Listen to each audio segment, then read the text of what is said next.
wabarakatuh. Waalaikumsalam. Alhamdulillah kita bertemu sekali lagi pada malam ini. Alhamdulillah sambung perbincangan kita dalam ayat suruhan dan larangan. InsyaAllah malam ni kita nak melihat pada ayat yang ke-154. Al-Baqarah lagi ya. Al-Baqarah. Pada muka surat 24.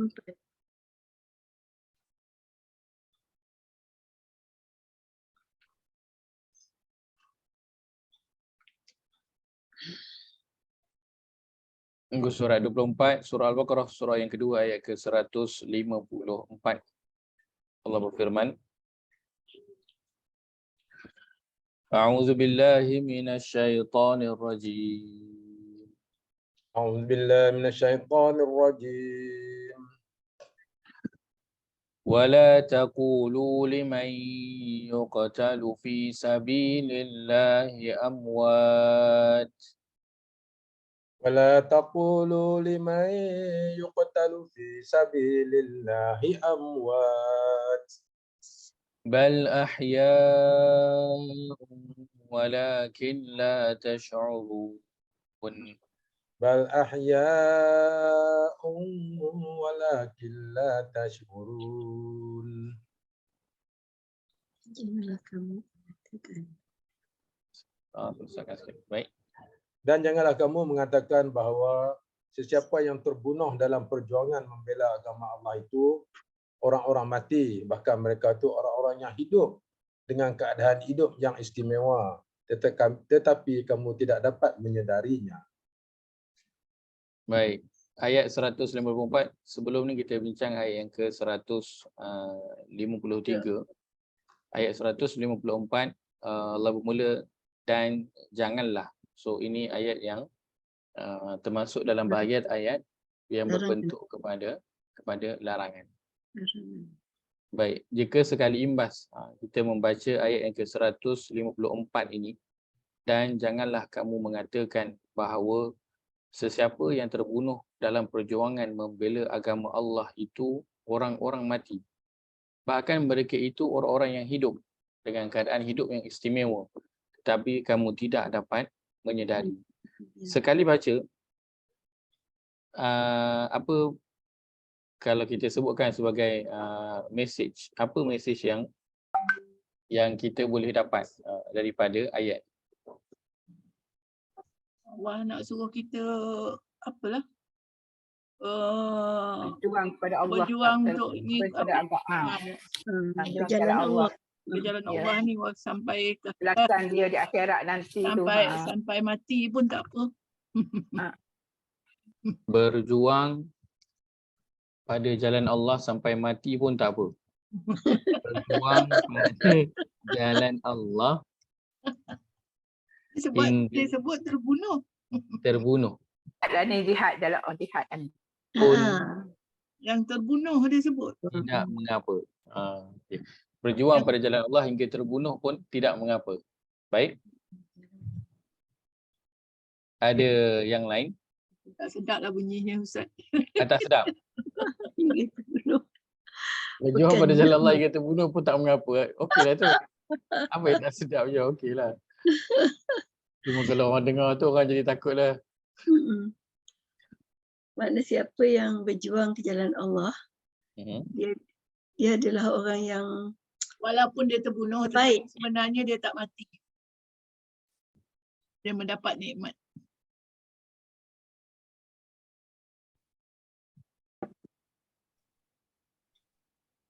Sama yang lain tu mesti ada pendapat. Sisi Allah mendapat nikmat. Mendapat nikmat. Baik. Orang yang syahid tu tak mati sebenarnya, dia ada di sisi Allah. Orang yang syahid hidup di dalam jagaan Allah lah. Dia bukan mati. Macam orang yang syahid sentiasa hidup dan tidak pernah mati. Ya, hidup. Dia bukan mati. Mati dari dunia tapi dia hidup dengan Allah. Di akhirat dia Sentiasa hidup lah di dua alam.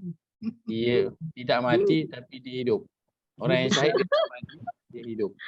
Dia Bukan di hidup dunia dalam tapi di akhirat. maksudnya balasan dia di akhirat tu kekal lah, balasan ya, baik. baik. Betul. Baik. Macam tu lah Ustaz. Tak, dia merupakan dia hidup dalam alam lain. Walaupun dia mati Ustaz, dia hidup dalam keadaan istimewa. Orang yang syahid okey, tidak mati kan, ataupun kita sebut zahirnya mati. Dia mati. Ya, Tapi dia zahirnya Tapi- mati, tapi dia hidup dalam Dia nikmat hidup. yang penuh nikmat Di Nikmat sisi Allah. Allah di sisi Allah. dengan cara yang istimewa. Istimewa. Itu biasanya. InsyaAllah ada lagi?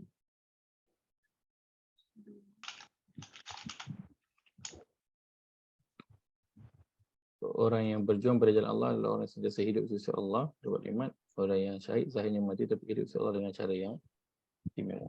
Di jalan Allah hingga terbunuh. Walaupun zahirnya mati, tapi hakikatnya dia masih hidup. Apa yang masih hidup? Kitabnya. Tak hakikatnya.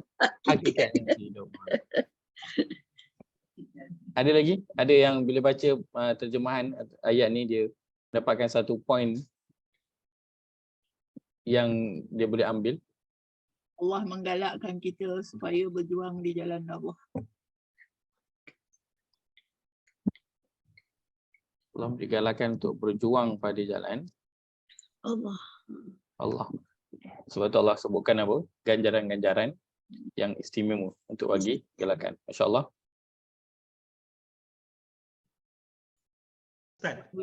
One Saya way tiket ke syurga. Saya rasa ganjaran pahala perjuangannya tu berterusan hingga akhirat. Dia matilah tapi ganjaran tu Tuhan bagi, Allah bagi berterusan. Dia sudah tidak dia sudah mati,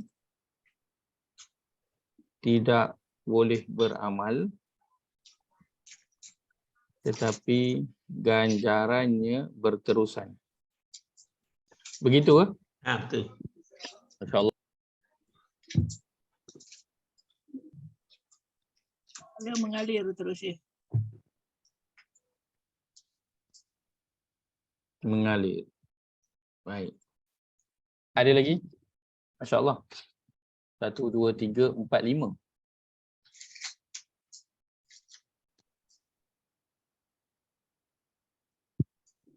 Tiket ke syurga lah.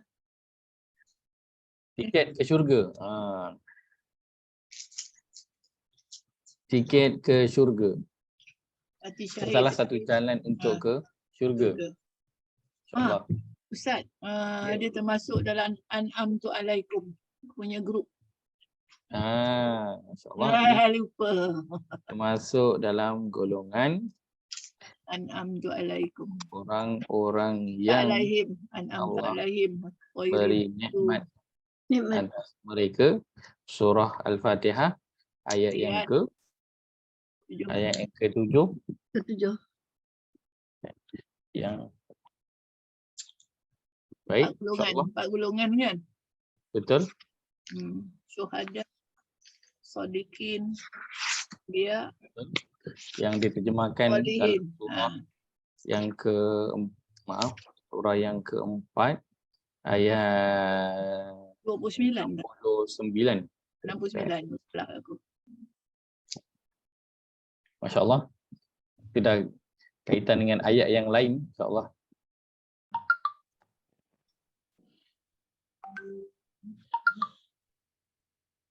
Tak yang ajar, dia tahu. Ada lagi? Walakin la tash'urun, akan tapi kamu tidak menyedarinya. Ustaz, Ya saya. boleh tak kalau kita katakan ayat ini merupakan motivasi Allah untuk kita lebih kuat lagi bertakwa kepadanya. Baik. Motivasi dari Allah Allah memberi galakkan tak? Oh, tu. agar lebih kuat untuk bertakwa. Untuk beramal. InsyaAllah. Sebab bukan mudah nak terbunuh pada jalan Allah ni kan. Bukan mudah nak terbunuh, dia perlu ketakwaan yang tinggi baru boleh nak terbunuh pada jalan Allah. Nak sampai tahap terbunuh pun tidak mengapa. Oh, itu perlu kepada ketakwaan yang tinggi. Ada Tadi lagi? Itu tadi tak berfikir, main pandang ayat tu aja. 4, 5, 6, 7, 8. Tapi saya suka poin tu. Saya suka poin tu. Menunjukkan Ustaz, kepada baik mati dalam cara yang Allah redha daripada hidup dunia ni, tak tahu masa buat dosa sebelum mati nanti. So baik mati masa kita tengah elok. Masya-Allah. Dari hidup dalam keadaan yang tidak tahu bagaimana. Masya-Allah. Lebih mati dalam keadaan yang Allah redha, dari hidup dalam keadaan yang tidak tahu bagaimana. Masya-Allah.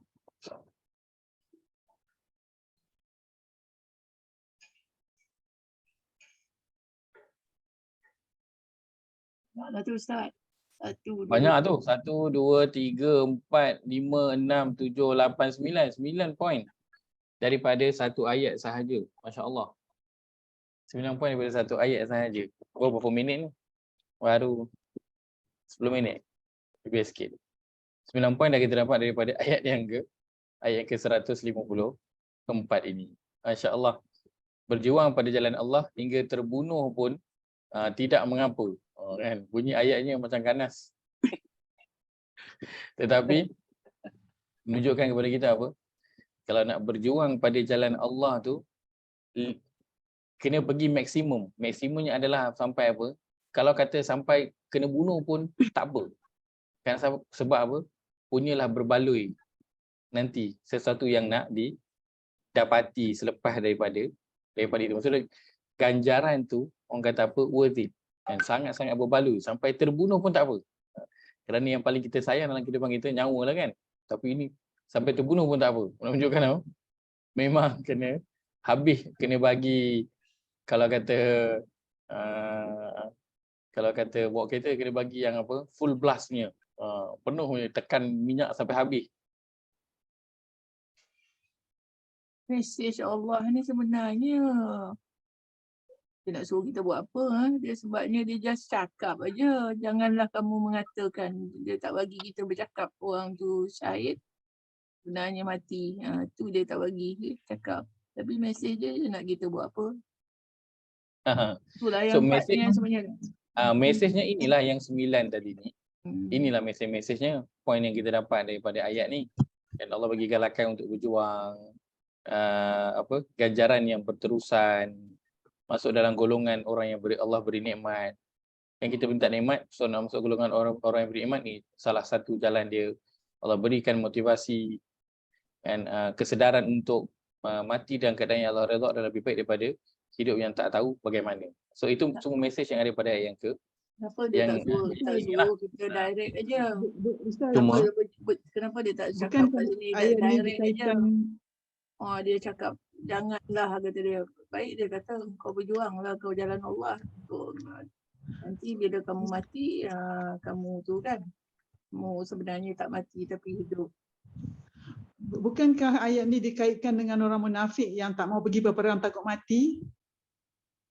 Kan ada ayat tu kan? Ya, betul. Betul. Betul. Ada kaitan dengan orang munafik yang tak nak pergi berperang dan tak nak sebab takut mati. Betul. Baik, alhamdulillah. Ayat yang ke-124 ni daripada Prof punya perkataan tu apa maksud dia? Sebenarnya. Maksudnya? Apa Allah nak beritahu? 9 poin yang kita dapat. Saya suka perkara yang begini kerana kita bersama-sama berfikir untuk satu-satu ayat tu. Dan bila berfikir dalam satu kumpulan, dia lebih baik daripada bila berfikir seseorang. Maksudnya Ustaz, janganlah kamu menjadi macam seperti orang munafik. Disuruh pergi berperang tapi tak nak pergi berperang.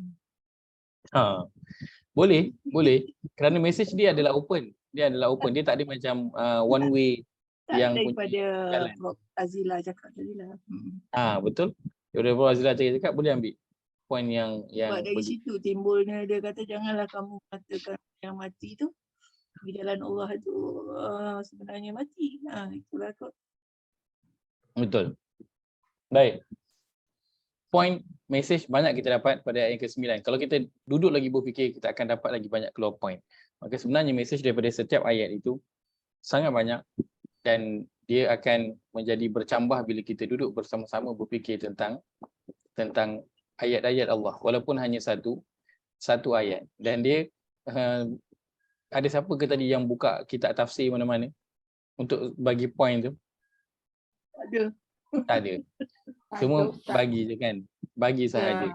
Dia kan kepada dan dia betul kerana dia tak menyentuh kepada hukum. Kita memang ambil direct apa yang ada ditulis dalam ayat itu sahaja. Kita tak sentuh tentang hukum.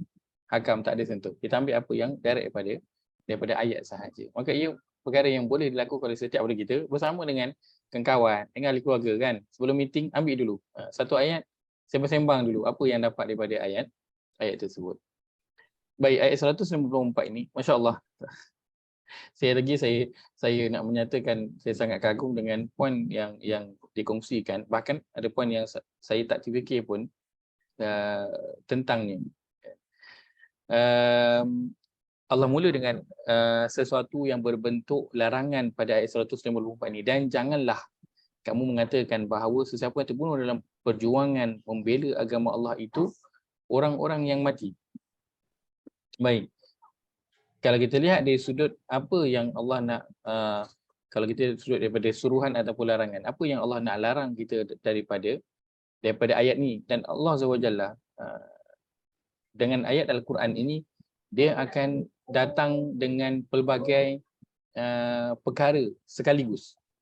Allah kadang bila sebut satu ayat, dia bukan hanya sampaikan mesej itu sahaja. Ada perkara-perkara sebaliknya lagi yang boleh didapati. Baik, ayat 154, kalau kita melihat pada latar belakang ayat ini, maka ada para ulama menyatakan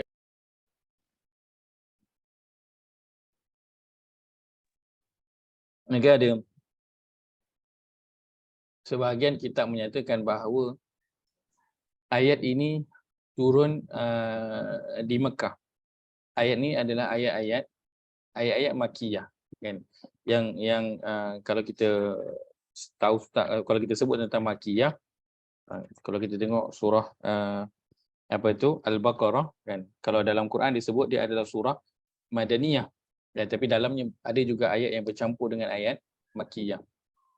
Baik, ada pendapat ulama menyatakan bahawa ayat ini adalah ayat yang turun di Mekah, ayat Makkiyah. Ada yang menyatakan bahawa ayat ini adalah ayat Madaniyah.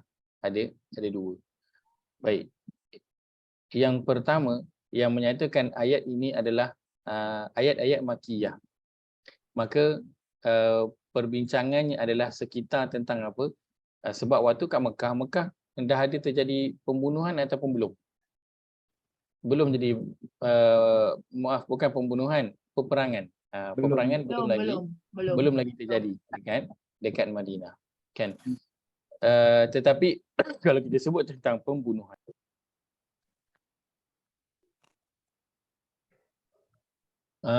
di Mekah, maka ada pembunuhan yang telah berlaku kan. Apakah antara pembunuhan yang kita dengar yang berlaku pada fasa Mekah? Ada tak yang kita dengar pembunuhan yang berlaku pada fasa Mekah? Satu kisah yang sangat popular yang saya yakin kita semua pun tahu. Iaitulah kisah apa Ukhdud tu? Pada fasa Mekah, di Mekah. Yang berlaku sebelum Hijrah. Satu kisah yang kita semua tahu adalah kisah keluarga Yasir. Yasir. Keluarga Yasir kan? Keluarga Yasir yang diseksa tu.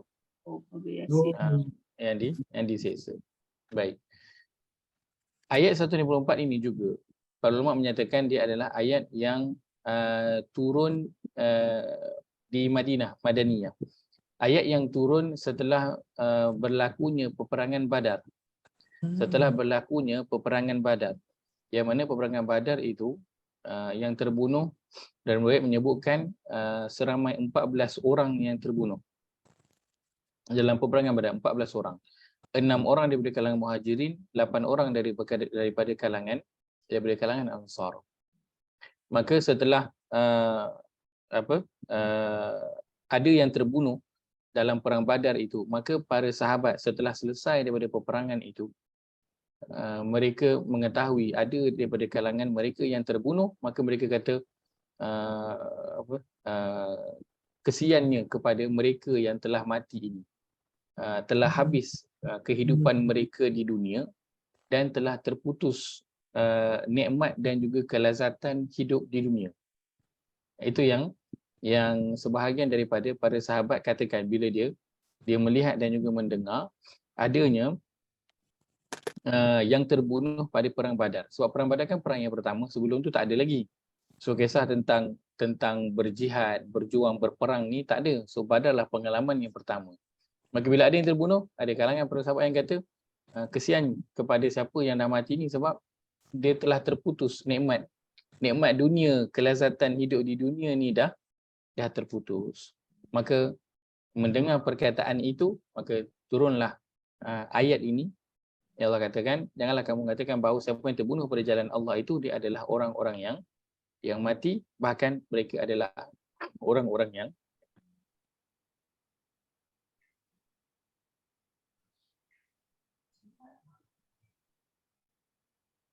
baik. Maka larangan, Allah mulakan ayat ini dengan sesuatu yang berbentuk larangan. Kerana kalau kita lihat kepada latar belakang ayat ini, ialah tentang apa? Tentang sesuatu perkataan yang dikatakan oleh siapa? Oleh beberapa orang daripada kalangan sahabat, bahawa orang yang mati itu, kan, orang yang telah terbunuh, orang yang dah matilah secara umumnya, orang yang dah mati adalah orang yang telah terputus nikmat kehidupan dunia dan tak dapat menikmati kehidupan dunia. Tapi rupa-rupanya ada beza di antara kalangan orang yang mati. Memang semua orang secara zahirnya mereka mati, tetapi cara mereka mati itu yang berbeza. Maka ada orang yang dia mati, kita sebutkan mati biasa, dan ada orang yang dia mati itu yang kita sebutkan sebagai mati syahid ataupun dia mati dalam peperangan. Maka cara mati itu memberikan apa?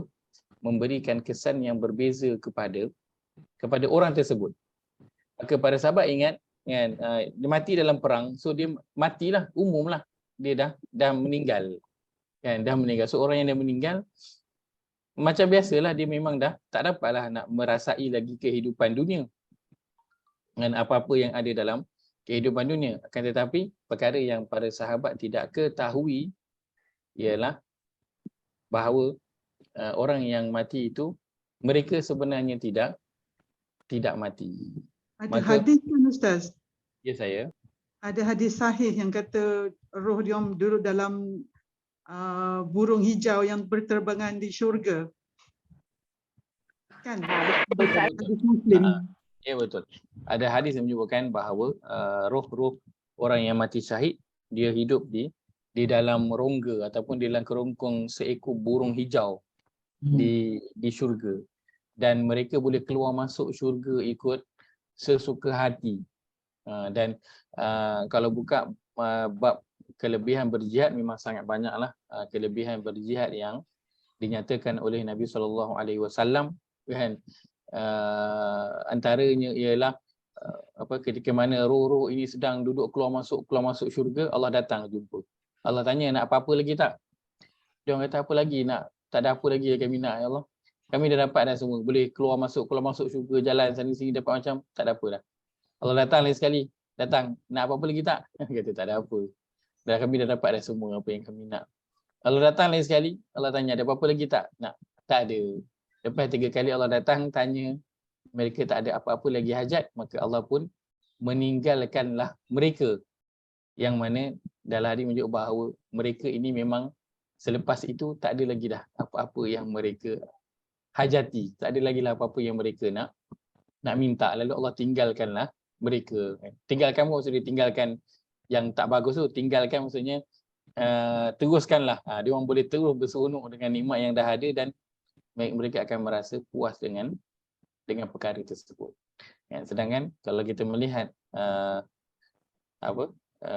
tentang diri manusia, nak memenuhi keinginan manusia sampai dia kata tak nak, rasanya boleh tercapai tak? Boleh tercapai tak perkara tersebut? Boleh. Nak memenuhi keinginan manusia, kalau kita fikirkan kat dunia ni kan, orang yang dah kaya, memang kalau kita yang tak ada duit 100 juta ni kan, kita rasa aku kalau dapat 100 juta cukup dah, tak ada apa dah aku nak. Tapi orang yang dah ada 100 juta tu, dia rasa apa? Cukup tak? Tak Tak cukup. Dia nak lagi. Dia pandang kepada 500 juta, dia pandang kepada 1 bilion. Aku 1 bilion dia, aku rasa okey dah. Orang yang dapat 1 bilion, adakah dia duduk bersenang lenang? Tak buat apa-apa? Tak, masih lagi bekerja. Masih lagi keluar kan, berniaga juga lagi, berusaha juga lagi. Kenapa? Kerana manusia tu dia nak memenuhi keinginan tu memang susah. Kita bolehlah cakap waktu kita tak ada, aku kalau dapat sebiji Rolls Royce jadilah. Dapat Rolls Royce sebiji, nanti nak lagi lain, nak Range Rover pula, nak private jet pula. Dapat satu private jet nak yang besar lagi, tak pernah akan puas. Jadi bayangkan betapa nikmat dalam syurga tu, nafsu tu boleh sampai puas. Tak tahu apa lagi nak minta, dah puas. So nikmat syurga tu memang tak boleh nak bayangkan bagaimana punya hebat, sehingga kan nafsu pun dah tak ada apa dah yang nak minta. Sedangkan kita tahu pada kehidupan dunia, nak memuaskan nafsu bukannya satu perkara yang logik. Dia perkara yang mustahil untuk nak memuaskan nafsu. Baik. Maka larangan awal yang Allah sebutkan pada ayat yang ke-154 ini adalah berkaitan dengan apa? Berkaitan dengan peringatan agar jangan berkata tanpa ilmu dan juga fakta. Jangan berkata tanpa ilmu dan juga fakta. Betapa mudahnya untuk berkata-kata, tetapi betapa susahnya untuk berkata-kata yang didasari dengan fakta ataupun dengan ilmu. Kalau nak mengajar contohnya kan, terus terang saya katakan, kadang bila saya tak berapa sihat, memang kelas tadabbur selalunya saya akan full. Sebab apa? Kelas tadabbur dia memerlukan pada saya stamina kena tinggi. Sebab kita bukan kalau setakat cakap je, tak, kita perlu cakap yang ada sandaran, sama ada Al-Quran ataupun hadis. So itu mencabar untuk otak kena berjalan, dia tak boleh statik. Kecuali kalau mengajar tu, kita ngajar, kita buka cerita. Lepas satu cerita, lompat satu cerita lagi, satu cerita. Kan? So tu senanglah. Mengajarnya tu kita senanglah. Cerita je, berbual lah cerita, banyak cerita pun kan. Orang masuk je dengar kan. Tapi bila bercerita tentang Al-Quran atau hadis, mesej yang kita nak ambil, so dia perkara yang berat. Dia kena ada persediaan. Dia tak boleh main malam ni ada kelas, masuk kelas. Tak, dia perlu persediaan sebelum tu. Lagi nak kena baca, nak kena semak. Kan nak share hadis pun bukan setakat simply boleh share hadis, nak kena semak dulu hadis tu betul ke tak betul. Nak kena semak daripada beberapa sumber kan, hadis sebelum dikongsi. Maka dalam ayat ini, peringatan yang Allah berikan agar jangan berkata tanpa ilmu dan juga fakta. Kerana untuk nak bercakap, dia perkara yang mudah. Setiap orang boleh nak bercakap. Akan tetapi cakap yang berdasarkan dengan ilmu dan juga fakta, itu satu perkara yang mencabar. Dan kalaulah setiap orang melakukan perkara ini, maka kita akan dapati betapa tidak ramainya orang yang akan bercakap. Kerana kalau setiap kali buka mulut, kena ada cakap dengan fakta, kena ada data, kena ada ilmu tentang apa yang nak cakap tu, maka akan ramai orang yang tidak bercakap.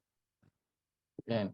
Kalaulah perkara ini Allah wajibkan, memang wajib dah pun. Cuma kalau kata mulut ni boleh dikawal. Kalau tak tahu, mulut tu automatik diam. Kalau mulut tu, kalau ada fakta baru mulut akan terbuka, maka ramai orang akan terdiam. Akan tetapi kerana mudahnya nak bercakap, maka orang pun akan bercakap walaupun dia tak berapa nak tahu tentang perkara tersebut, walaupun fakta tentang perkara itu dia pun tak tahu benar ataupun tidak. Maka para sahabat yang melihat beberapa orang, 14 orang yang telah mati syahid pada peperangan Badar itu, mereka mengatakan bahawa betapa mereka yang telah mati ini telah terputus nikmat dunianya dan tak boleh lagi merasakan kelazatan kehidupan dunia. Maka Allah kata wala taqulu. Peringatan agar apa? Jangan cakap kalau tak ada fakta ataupun ilmu tentang perkara tersebut.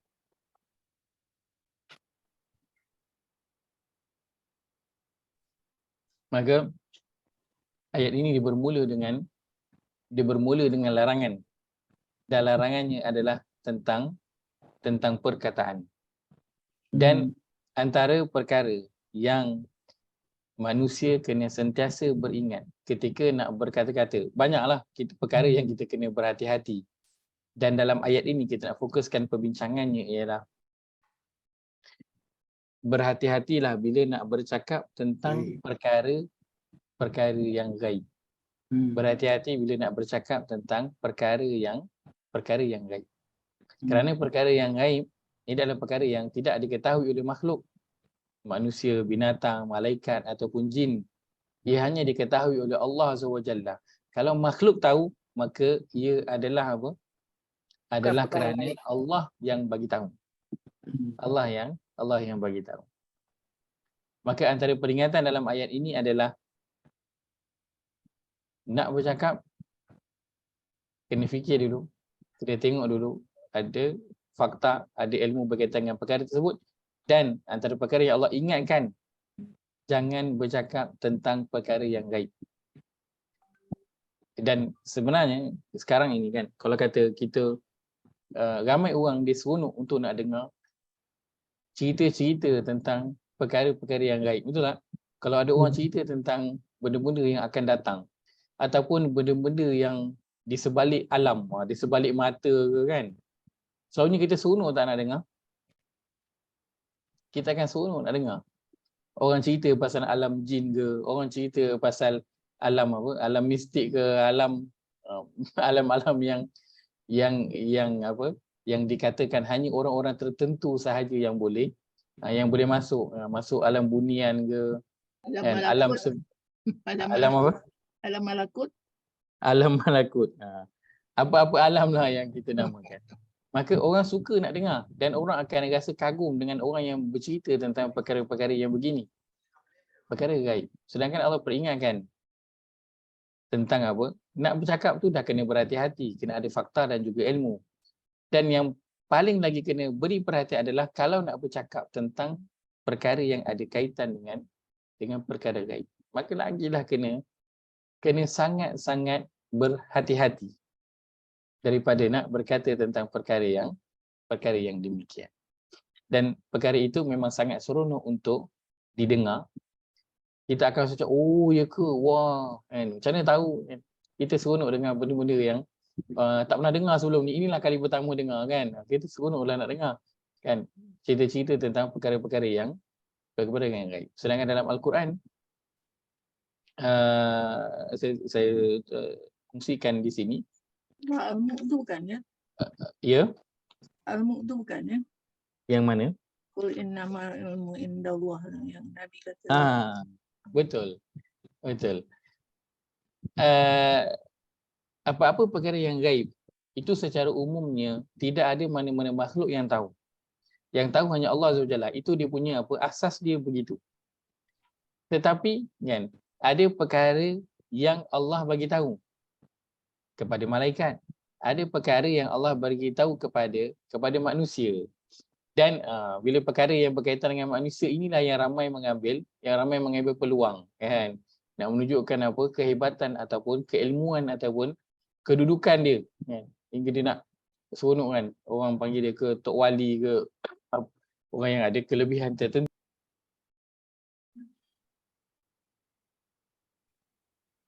Sedangkan ayat yang tadi Ajan dah kongsikan itu pun pada surah Al-Mulk, Qul innamal ilmu indallah, itu perkara yang Allah minta Nabi Muhammad cakap bahawa aku tak ada ilmu. Ilmu tu semuanya ada di mana? Berada di sisi Allah Azza wa Jalla. Begitu juga kalau kita lihat pada surah yang ke-7 ayat 188.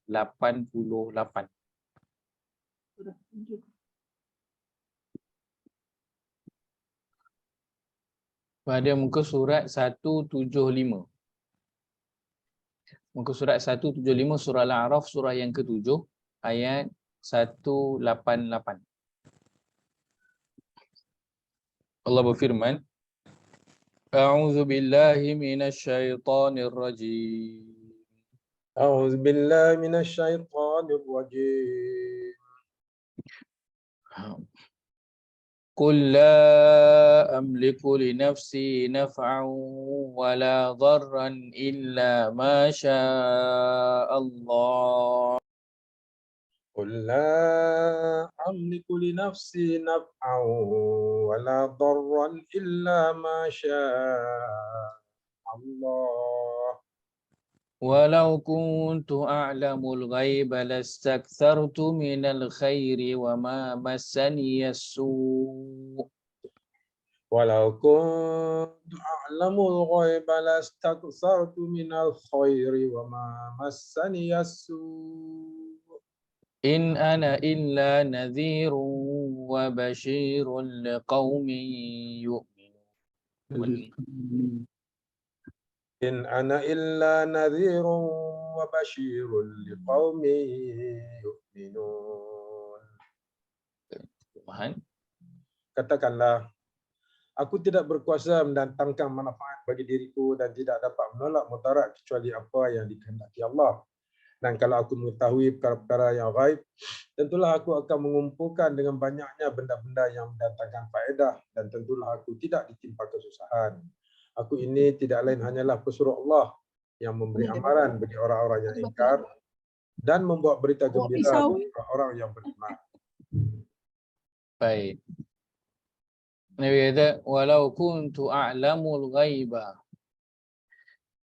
Dalam terjemahannya, dan kalaulah aku mengetahui perkara-perkara yang gaib, dan kalaulah aku tahu perkara yang gaib, tentulah aku akan mengumpulkan dengan banyaknya benda-benda yang mendatangkan faedah dan tentulah aku tidak ditimpa dengan kesusahan.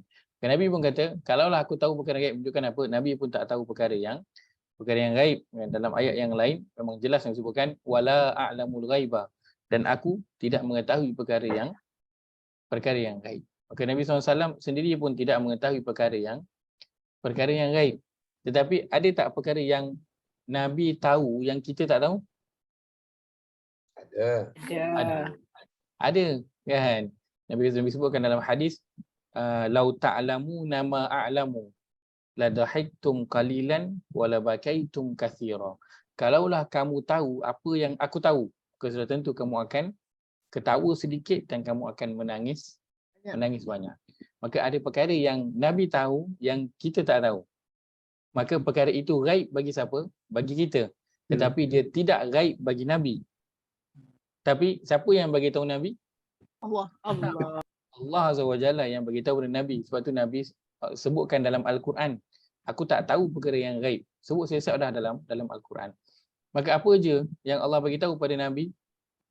Maka apa je perkara gaib yang Nabi bagi tahu, yang Nabi cakap, itu semua datangnya daripada Allah Azza wa Jalla. Bila Allah pilih untuk nak bagi tahu, waktu tu barulah Nabi akan tahu. Tapi secara umumnya Nabi tahu tak perkara yang gaib? Nabi tak tahu. Nabi tak tahu perkara yang gaib. Para malaikat juga tidak mengetahui perkara yang gaib. Kan antaranya kalau kita lihat pada awal surah Al-Baqarah tu kan, bila Allah kata aku ciptakan khalifah muka bumi, ciptakan Adam, kemudian Allah ajarkan kepada Nabi Adam semua nama-nama benda kan. Kemudian Allah bagi tahu, cakap kepada malaikat, wahai malaikat sebutlah nama benda-benda ni. Maka malaikat cakap apa? Qalu subhanaka la ilma lana illa ma 'allamtana innaka antal alimul hakim. Maha suci engkau ya Allah, sesungguhnya kami tak tahu, tak ada ilmu tentang apa-apa kecuali apa yang engkau ajarkan kepada kami. Maka malaikat bukan setakat perkara yang gaib, perkara yang basic nama benda pun dia tak tahu apa. Kalau apa? Kalau Allah tak bagi tahu. Ini apatah lagi perkara yang gaib. Memang lagilah malaikat itu pun tidak, malaikat pun tidak tahu. Malaikat tahu ekstra daripada kita. Kenapa? Kerana dia diberitahu oleh Allah Azza wa Jalla. Tetapi asasnya apa? Asasnya malaikat tidak tahu perkara yang gaib. Jin. Begitu juga jin, makhluk Allah Azza wa Jalla, juga tidak tahu perkara yang gaib. Yang mana kita kan, apa tu? Kadang-kadang kagum dengan jin. Bahkan ada di kalangan manusia yang bersahabat dengan jin. Kan? Bersahabat dengan jin. Dan daripada situlah kononnya dia mendapatlah perkara-perkara ataupun dapat mengetahuilah perkara-perkara yang gaib ini. Kan? Dia gaib pada pandangan manusia, kan? Tetapi untuk jin perkara itu tidak gaib, di perkara yang diketahui oleh jin itu, sebab dia memang perkara maklum pada kalangan jin.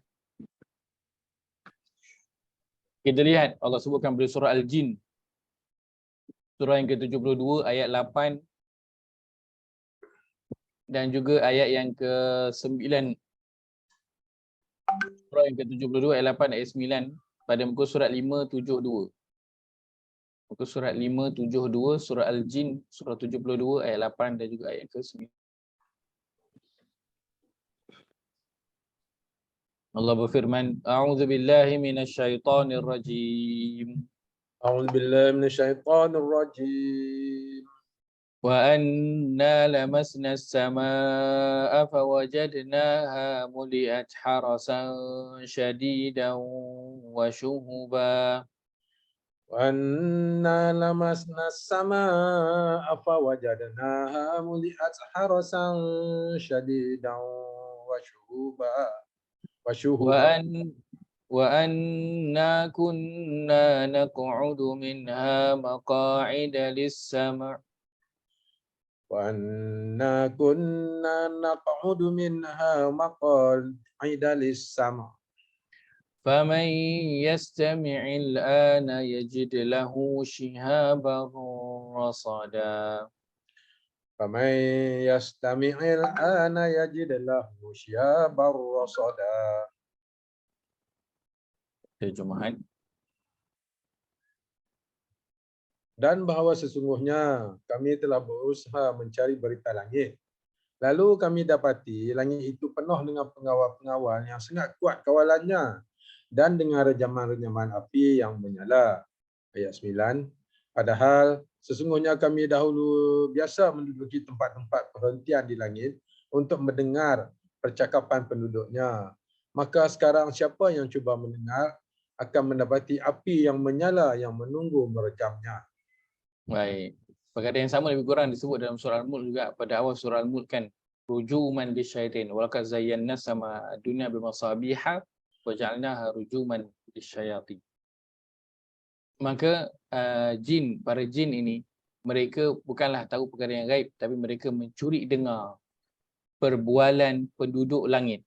Allah bercakap dengan malaikat ataupun apa yang Allah sampaikan antara malaikat, malaikat sembang sesama dia, maka jin datang mencuri dengar berita daripada langit. Kemudian dia datang turun bercerita sesama dia.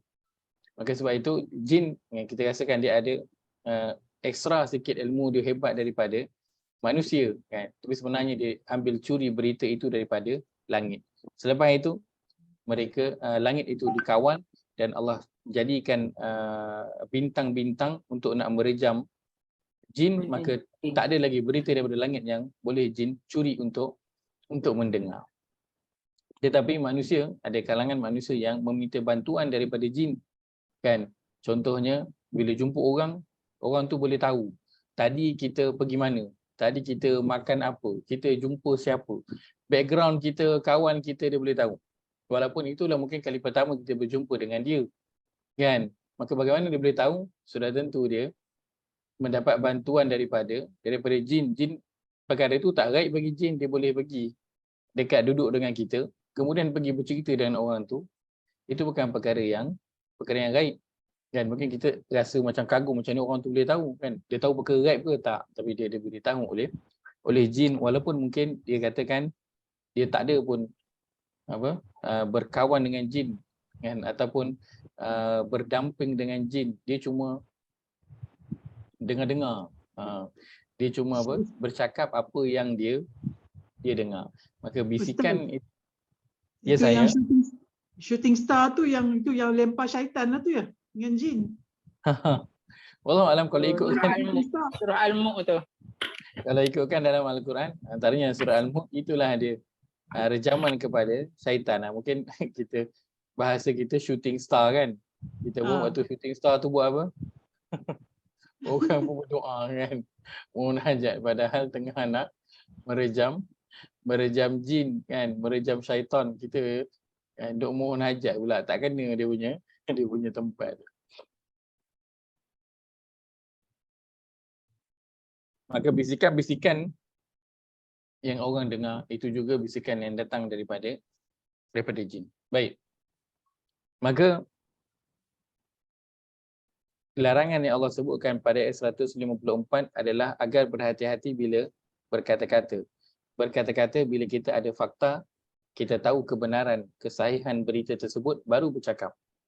Dan perkara yang paling perlu diberi perhatian adalah bercakap kena ada limit.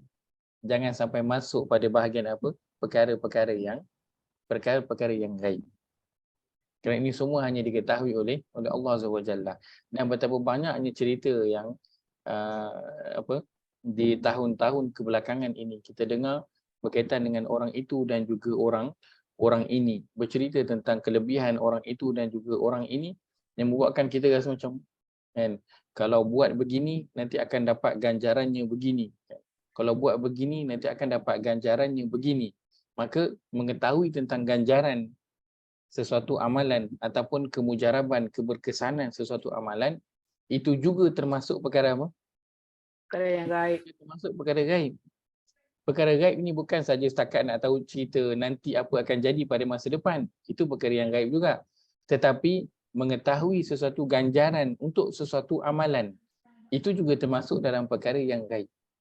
Contoh dia kata, kalau pagi-pagi engkau baca ini, kan, kau baca doa ni ke, kau baca zikir ini ke, dengan sekian banyak kan, bilangan, maka engkau akan mendapat ini dan ini. Dia tanpa berikan rujukannya daripada Al-Quran ataupun hadis. Dia kata dia dengar orang ni cakap macam ni. Dia kata dia dengar guru ini ke, ataupun syekh ini ke, ataupun sesiapa berkata begini.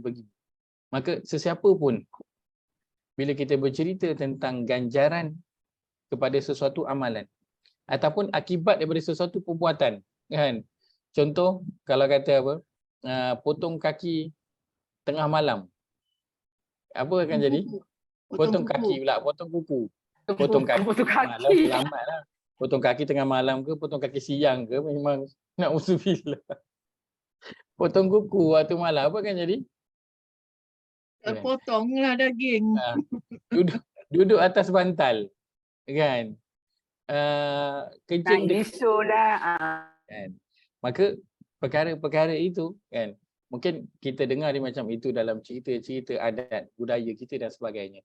Tapi kalau fakta itu dipercayai menjadi satu pegangan kita, tak boleh potong kuku waktu malam, nanti macam ni, kena buat macam ni. So itu termasuk dalam perkara yang gaib, yang tidak diketahui oleh makhluk, hanya Allah sahaja yang tahu. Maka sebab itu dalam nak beramal kan, yang mana ada disebutkan fadilatnya sekian, lagi kalau mesej berantai itulah kan. Kalau sebarkan mesej ini kepada 10 orang, maka akan masuk rezeki, akan dapat ini, akan dapat itu kan. Lagilah kalau orang percaya, itu termasuk perkara yang apa? Perkara yang gaib, yang tidak diketahui oleh makhluk, ia hanya diketahui oleh Allah Azza wa Jalla sahaja. Sebab itu Nabi Muhammad SAW, tidak semua amalan yang Nabi sebutkan ganjaran dia apa. Betul tak? Ada setiap amalan ke ada ganjaran disebut, ada tak? Ada tak disebut ganjaran kalau siapa yang dia solat zuhur? Ada tak sebut ganjaran solat zuhur? Tak ada. Ganjaran solat asar? Tak ada. Ganjaran solat maghrib? Tak ada. Tapi ada tak ganjaran yang disebut solat sunat qabliyah subuh? Ada tak? Ada. Solat sunat rawatib 12 rakaat? Ada. So ada yang Nabi sebut, ada yang Nabi tak sebut. Kenapa? Kerana itu bergantunglah pada Allah nak bagi tahu ataupun tak bagi tahu. Sedangkan konsepnya kalau dah bagi tahu je lah semua. Kalau tak nak bagi tahu, jangan bagi tahu semua. Supaya orang tak kejap bagi tahu, kejap tak bagi tahu. Ni bagi tahu, yang ni tak bagi tahu pula, kan? Tapi sebab apa? Nabi bercakap mengikut pada ilmu yang datang, yang sampai kepada dia. Kerana nak mengetahui ganjaran sesuatu amalan itu perkara yang gaib. Hanya Allah je yang tahu apa ganjaran dia kalau melakukan sesuatu amalan tersebut. Maka nak bercakap tentang perkara yang gaib, itu perlu berhati-hati. Bukan hanya kita nak bercakap tentang apa perkara yang nanti akan terjadi pada masa hadapan, ataupun mengetahui cerita tentang seseorang, tetapi bila seorang itu bercakap tentang apa? Tentang amalan, tentang ganjaran yang akan dia dapat bila dia buat sesuatu, maka itu juga termasuk dalam perkara yang gaib yang perlu berhati-hati ketika nak bercakap ataupun ketika nak berkongsi dengan orang yang lain. Maka larangan dalam ayat 154, dia bukan hanya setakat larangan jangan cakap, tetapi larangan agar berhati-hati apabila nak bercakap tentang perkara yang gaib. Dan betapa ramainya daripada kalangan manusia yang telah masuk campur dalam urusan perkara yang gaib. Dia telah masuk campur dalam urusan perkara yang gaib. Maka sebab itu Allah peringatkan perlu berhati-hati tentang perkara ini. Baik. Assalamualaikum Ustaz. Waalaikumsalam warahmatullahi wabarakatuh. Silakan Jizanan. Apa ni berkenaan perkara gaib ni? Baik. Surah Jin ayat 26-27 kenapa perkara gaib juga. Tapi saya nak kongsi, kalau kita tahu benda gaib, keuntungan kita ialah kita dapat ramal saham mana nak naik harga, kita beli saham tu. Kalau kita tahu saham tu nak naik harga, kita beli. Jadi boleh buat duit sentiasa lah dengan pasaran saham. Kalau orang tu tahu saham mana nak naik, dia pun beli. Itu yang untung orang yang tahu perkara gaib. Tapi dalam surah Jin 26-27, Allah tak beritahu perkara gaib. Tapi ada kecuali lah 27 ada kecuali kalau boleh tengok sekejap. Ada saya pakai di skrin. Ya. Boleh tengok sekejap surah Jin 26-27 kalau boleh lah. Ada dah, saya dah paparkan di skrin, nampak ke? Ya. Okey.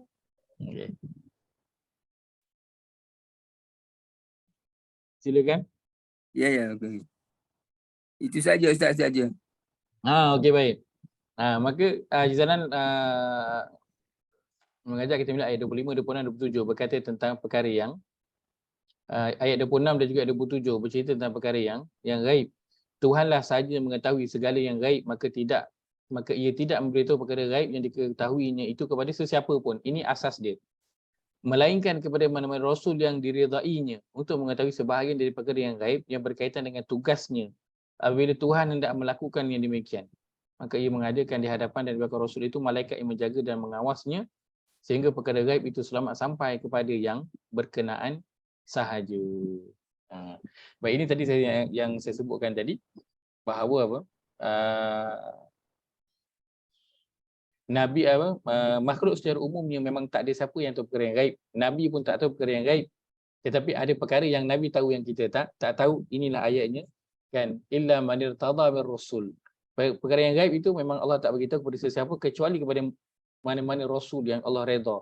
Kan, yang Allah pilih untuk nak bagi tahu dia beberapa perkara yang berkaitan dengan tugasnya ataupun yang perlu diketahui.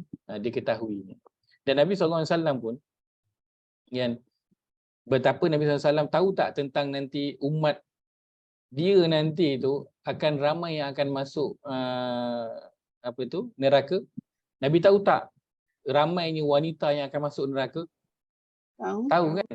Itu perkara gaib. Tapi Nabi tahu. Kan? Siapa yang beritahu? Allah beritahu. Tapi adakah semua perkara berkaitan dengan akhirat, syurga, neraka, Nabi tahu? Tak, Nabi tak tahu. Pada awal-awal lagi di mahsyar itu Nabi dah tak tahu. Ketika mana berada di telaga itu, di haud itu, di telaga, orang semua datang nak minum di telaga itu. Akan tetapi tidak semua orang yang datang nak minum itu akan diberi kebenaran untuk minum. Akan ada yang dihalau. Akan ada yang malaikat halau. Maka melihat ada kalangan orang yang dihalau itu, maka Nabi tanya, kenapa halau? Dia orang tu umat aku. Maka apa malaikat cakap dekat Nabi?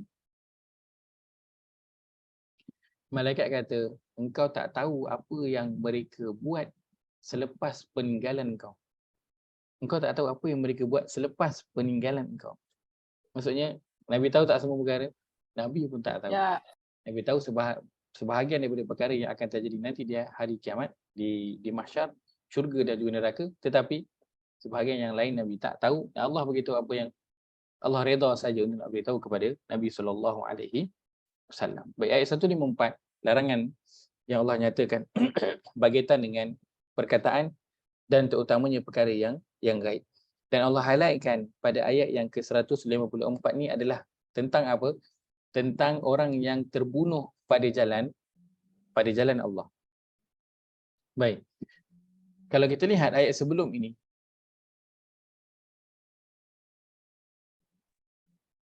ayat sebelum ini bunyinya apa?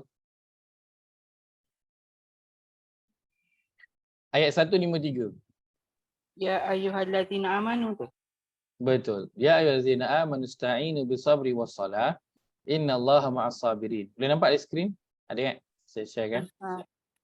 Wahai orang yang beriman, mintalah pertolongan kepada Allah dengan sabar dan solat, kerana sungguhnya Allah bersama dengan orang-orang yang sabar. Baik. Dalam surah Ali Imran ayat 178, Allah diberi kelebihan tahu tentang isi hati orang-orang yang benar beriman dan siapa yang munafik. Ini pun pengetahuan ghaib. Betul. Ini pun perkara yang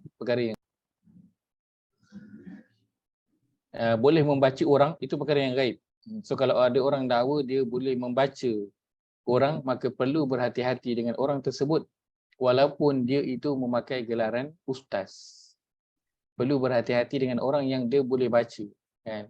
Tapi terpulanglah kepada kita, akan tetapi faktanya begitu. Orang yang dia boleh baca orang lain, maka itu adalah termasuk perkara yang gaib yang tidak diketahui melainkan Allah SWT. Baik, ayat 153 penghujung tu Allah sebut tentang innallaha ma'as sabirin. Sesungguhnya Allah bersama dengan orang-orang yang bersabar. Kemudian ayat 154 Allah berkata tentang apa? Berkaitan dengan apa? Orang yang terbunuh dalam perjuangan membela agama Allah. Baik, apakah kaitan antara dua ayat ini? Sebab setiap ayat dia ada kaitan antara. Apa kaitan antara dua ayat ini? Ayat 153 dan juga ayat 154. Sabar tadi lah kot. Sabar tak ada. Berkaitan dengan apa? Apa kaitan antara dua ayat ni? Baik. Ayat 153, penghujungnya Allah berkata, sesungguhnya Allah bersama dengan orang-orang yang sabar. Ayat 154, Allah bercerita tentang orang yang terbunuh dalam perjuangan pada jalan Allah. Baik. Berkaitan antara dua ayat ni ialah berkaitan dengan sabar lah, berkaitan dengan sabar. Ayat 154, Allah nak masuk cerita berkaitan dengan sabar. Apa ceritanya? Sabar dia mempunyai banyak tahap dengan dugaan dan cabaran yang Sabar, mengikut kepada stage itu. sabar Kepada dalam melaksanakan perintah Allah. Ya. sabar dalam melaksanakan perintah Allah. Masya-Allah. Baik. Okey, dalam ayat yang ke-154 ini Allah nak kaitkan penceritaannya berkaitan dengan sabar. Dalam nak bersabar akan ada banyak tingkatan dan juga cabaran berdasarkan kepada cabarannya. Dan antara tingkatan yang paling tinggi ialah untuk seseorang itu bersabar untuk berjihad, berperang pada jalan Allah. Dia macam sabar dia ni sabar opposite lah. Bukannya sabar duduk tunggu je. Dia sabar melakukannya. Maknanya dia Sabar melakukan. bersungguh-sungguh lah buat. Saya ringkaskan di sini, sabar dalam berjihad. Saya letakkan dalam kurungan berperang. Sabar dalam berjihad. Baik, untuk nak keluar pergi berperang, nak berjihad pada jalan Allah, dia perlukan tak kepada kesabaran yang tinggi? Perlu. Perlu pada kesabaran yang tinggi. Kenapa? Kerana nak keluar berjihad, dia kena buat apa? Dia kena tinggalkan ahli keluarga dia, tinggalkan semua. tinggalkan harta, tinggalkan perniagaan. Dan dia tahu kalau keluar pergi berjihad itu senang ke susah? Susah. Sudah Tak balik dah. Yang dia akan dapat dia akan dapat apa? Kita katakan antara perkara yang dia akan hadapi yang terakhir sekali adalah apa? Kematian. Kan, kematian. Itulah sekali yang dia akan hadapi adalah kematian. Maka nak berjihad, kita sebutkan dengan berperang itu perlu adalah tingkatan sabar yang apa? Tingkatan sabar yang paling tinggi. Dia kena bersabar untuk nak melepaskan semua kehidupan dunia dia dan pergi untuk apa? Dan pergi untuk mati. Dan orang yang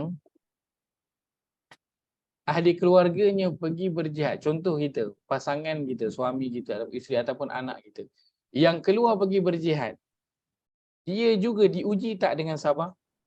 Ya. Ya, dia juga diuji dengan sabar, dia ditinggalkan. Dan kalau kata ahli keluarganya, pasangan dia ke anaknya itu mati, maka itu cabaran yang besar kepada diri dia yang perlukan kepada apa? Yang perlukan kepada kesabaran. Maka sebab itu ayat 153 penghujungnya Allah sebut tentang Allah bersama dengan orang yang sabar. Ayat 154 Allah nak bercerita tentang cabaran bagi orang yang bersabar, dan antara cabaran yang paling tinggi adalah cabaran dalam nak berjihad, berperang pada jalan Allah. Orang yang nak pergi, dia kena sabar, ujiannya sabar itu kuat untuk dia, dan orang yang ditinggalkan juga ujian sabarnya itu kuat. Sebab untuk hilang orang yang dia sayang itu bukan perkara yang mudah untuk diterima. Dan mungkin ada antara kita yang ada pengalaman telah kehilangan orang yang dia sayang, dan itu bukan perkara yang mudah untuk dihadapi. Lagi kalau pasangan, kalau anak. So dia bukan perkara yang mudah. Lama kita nak adapt situasi itu. Lama kita cuba nak lupakan. Tetapi tetap ingatan itu akan terus datang dan datang selagi kita hidup. Maka dia perlukan kepada apa? Pada kesabaran, dan tingkatan kesabaran untuk bahagian ini adalah kesabaran yang sangat-sangat tinggi. Maka ayat 154 Allah bercerita tentang orang yang terbunuh pada jalan Allah, iaitulah tingkatan sabarnya itu adalah tingkatan sabar yang tinggi. Dan begitu juga kalau kita lihat pada ayat 155, selepas pada itu Allah sebut apa? Wala nabluwannakum bisyai'in minal khawfi wal ju'i wa naqsin minal amwali wal anfusi was samarat wa basyiri as-sabirin. Demi sesungguhnya kami akan menguji kamu dengan sedikit perasaan takut, kepada musuh dan dengan merasai kelaparan dan dengan berlakunya kekurangan dari harta benda dan jiwa serta hasil tanaman. Dan berilah kabar gembira kepada orang-orang yang sabar. Ayat 155 juga bercakap tentang apa? Walana beluwannakum. Maksudnya apa? Menguji. So kalau ada ujian, kena apa? Sabar. Kena sabar. Ayat 154, ayat 155 Allah bercerita tentang cabaran yang perlu dihadapi dalam nak menjadi orang yang bersabar. So Allah sebut sesungguhnya Allah bersama dengan orang yang bersabar. Maka Allah sebut apa cabaran ni? Cabaran yang paling tinggi adalah untuk berjihad pada jalan Allah SWT, nak pergi berperang. Maka itu perlu kepada kesabaran yang tinggi. Dan kemudian untuk manusia secara umumnya, mereka semuanya akan diuji dan itu perlu kepada kesabaran. Baik. Dan kalau kita melihat pada ayat yang ke-154 ini, Allah kata, janganlah kamu kata bahawa orang yang mati pada jalan Allah, mereka itu telah mati. Orang yang terbunuh pada jalan Allah, mereka itu telah mati. Akan tapi mereka adalah orang yang hidup, cumanya kamu tidak menyedari. Maka orang yang telah mati syahid, disebut khususkan penceritaannya, orang yang telah mati syahid, mereka itu hidup tetapi dengan cara mereka, hidup mereka yang tersendiri. Yang kita tak tahu pun bagaimana sebab Nabi SAW tak pernah cerita, sebab Allah pun tak pernah cerita dekat Nabi bagaimana. Kan? Mereka hidup tetapi dengan cara mereka. Bukan mungkin dengan cara kita, tapi dengan cara mereka lah. Kan? Umpama macam kita kata, kalau seorang ibu yang mengandung, kan? Bayi dalam kandungan dia tu hidup ke mati? Hidup. Tetapi hidup dengan cara macam mana? Hidup dengan sesuai dengan cara dia lah. Kan, bukan hidup macam kita lah, nak kena mandi setiap hari, pakai baju, kan, tukar baju, nak kena makan, potong kuku, putih rambut. Tak, dia hidup dengan cara baby hidup dalam kandungan lah. Maka orang yang mati syahid, mereka hidup tetapi dengan cara mereka. Yang kita tak ada pengetahuan tentang perkara tersebut. Dan kalau sesiapa yang mendakwa dia tahu bagaimana, kan, ataupun siapa yang hidup, maka itu perlu kepada kita kata fakta ataupun rujukannya Al-Quran ataupun hadis yang menyatakan yang demikian. Ustaz, baik. Ya sayang. Kan tadi cerita pasal hadis yang mengatakan para syuhada ni dia Tuhan tanya kan, apa nak lagi kan? Dalam ni saya baca tafsir Ustaz ya, bukan saya. Yes, okay. Dalam tafsir ni kata bila ditanya the last question, the last time tu orang syahid ni jawab, kami menginginkan agar engkau mengembalikan kami jalanmu hingga kami gugur lagi kerana membela engkau. And then ada satu lagi Ustaz, dia kata sini hanya arwah para syuhada secara khusus disebutkan di dalam Al-Quran sebagai penghormatan buat mereka dan memuliakan serta mengagungkan derajat mereka. Ya. Jazakallahu khairan. Betul. Baik. Yang disebutkan tadi itu memang ada dalam hadis Nabi SAW. Sebab kalau kita membayangkan untuk nak mati syahid dia bukan perkara yang setiap orang boleh lakukan. Untuk nak keluar dengan niat untuk mati itu bukan perkara yang mudah, kan? Nak keluar untuk mati dan sudah tentu merasakan perkara yang sakit, bukan merasakan perkara yang seronok-seronok, bukan keluar nak pergi ngurut badan rasa sedap, kan? Bukan, ini sakit yang mungkin luka, mungkin patah, mungkin kodong terputus dan sebagainya. Maka nak berjihad, berperang, dia bukan perkara yang menyeronokkan, kan? Paling tinggi dia akan mati. Akan tapi bila ditanyakan oleh Allah SWT, kamu nak apa? Kan? Tak ada apa lagi nak. Dan last kali dia kata, kan, Nabi SAW sebutkan dalam hadis itu dan juga dalam hadis yang lain bahawa kepada orang yang mati syahid ini, bila ditanyakan kepada mereka apa yang mereka, maka mereka akan kata bahawa Mereka menginginkan untuk Allah kembalikan mereka semula hidup di dunia, kemudian mereka berjihad mati, kemudian hidup balik, berjihad mati, kemudian hidup lagi, berjihad mati. Dia orang nak pusing-pusing macam tu je. Kenapa? Kerana ganjaran yang mereka telah melihat ganjaran yang Allah berikan kepada mereka. Dan ganjaran tentang orang yang mati syahid ini, saya yakin kita semua tahu tentang perkara itu dan kelebihan yang Allah berikan kepada orang yang mati syahid. Dalam hadis juga menyebutkan bahawa orang yang mati syahid ini, roh mereka itu akan telah duduk di syurga. Mereka akan balik nanti bila berlakunya hari kiamat, bila nanti semua dikumpulkan di mahsyar, waktu nak timbang amal tu, waktu tu diorang balik kejap ke dalam badan, kemudian akan terus balik ke syurga. Dan waktu mereka balik itu hanya sekejap je. So orang yang mati syahid, Nabi dalam hadis disebutkan bahawa sebelum darah mereka itu sampai ke tanah, mereka telah diberikan nikmat oleh Allah Azza wa Jalla. Belum lagi darah tu menitik sampai ke tanah. So masuk kubur lagi belum lah. Tapi mereka telah diberikan nikmat oleh Allah Azza wa Jalla. Sebab tu betul-betul dia orang kalau antara benda nak tu, biarlah hidup mati balik dengan berjihad mati syahid sakit tu, tak apa, kerana dia tahu ganjaran yang akan mereka dapat daripada mati syahid tersebut. Itu antara ganjaran bagi orang yang terbunuh pada jalan Allah, mati syahid dalam peperangan. Maka persoalannya untuk kita ialah, adakah kita boleh mendapat ganjaran tersebut? Adakah kita boleh mendapat ganjaran berjihad pada jalan Allah Azza wa Jalla? Itu persoalannya. Kerana orang yang terdahulu telah menempuh jalan mereka dan mereka telah mendapatkan hasil daripada apa yang mereka lakukan. Dan kita sekarang ini nak menempuh jalan yang sama. Kita juga sudah pasti, saya yakin, menginginkan mati syahid. Betul tak? Ke tak ada siapa nak mati syahid? Ya. Nak. Nabi SAW sebutkan dalam hadis, barang siapa yang dia mati dalam keadaan di sepanjang kehidupan dia itu, dia tidak pernah sekalipun dalam diri dia teringin untuk mati syahid, maka Nabi kata dia telah mati dalam salah satu cabang nifak.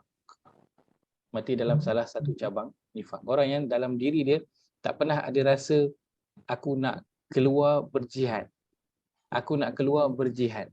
Kalau dia tak pernah ada rasa tu dalam umur yang Allah berikan kepada dia hinggalah dia mati, maka dia mati itu dalam salah satu cabang daripada cabang-cabang nifak. Walaiyazubillah. Maka rasa nak berjihad pada jalan Allah itu sepatutnya ada pada diri setiap Muslim. Kerana itu antara pembeza munafik ataupun tidak, sebenarnya yang Prof. Azilah sebutkan. Orang munafik dia memang tak nakkan kepada berjihad ini. Allah sebutkan pada surah yang ke-47, surah Muhammad itu, kan, dia kata laula unzilat surah, kenapa tak diturunkan surah yang suruh untuk berjihad?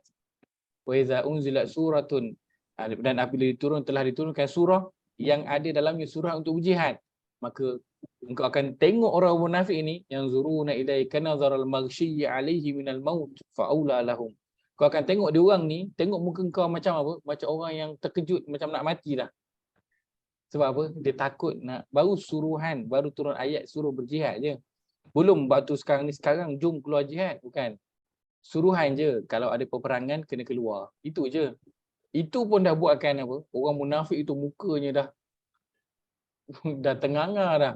Sebab apa? Takutnya nak mati.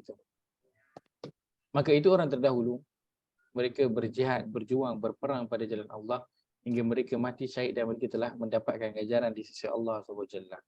Persoalannya ialah kita yang membaca ayat ini pada hari ini. Adakah peluang untuk kita berjihad dan juga mati syahid pada jalan Allah? Kalau ikutkan sekarang, negara kita ada peperangan tak? Tak ada. Tak ada. Perang. Yang ada perang sekarang kat mana? Dekat Palestin. Afghanistan. Pakistan. di beberapa negara, ada di China, di India, di Yaman, di Afghanistan, di Iran. Beberapa negara yang ada peperangan. Kan? Jadi kita macam mana nak kena pergi ke negara tu dalam rangka nak mati syahid? Kena pergi ke sana ke? Tak perlu tak. Tak Perlu tak? Waktu macam mana nak mati syahid? Tunggu Imam Mahdi turun. Tunggu Imam Mahdi datang. Tunggu Imam Mahdi turun. Kalau pula.